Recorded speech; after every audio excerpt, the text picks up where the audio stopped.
கர்த்தருக்கு சோத்திரம். இன்றைய வேத வசனம் நீதிமொழிகள் 4ஆம் அதிகாரம் 11ஆம் வசனம்.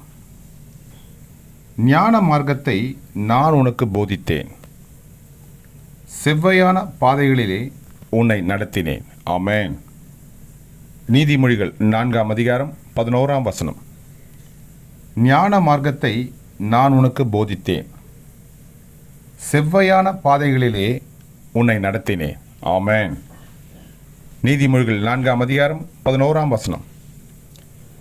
கர்த்தர் உங்களை ஆசீர்வதிப்பாராக, உங்களோடு கூட இருப்பாராக. ஆமென்.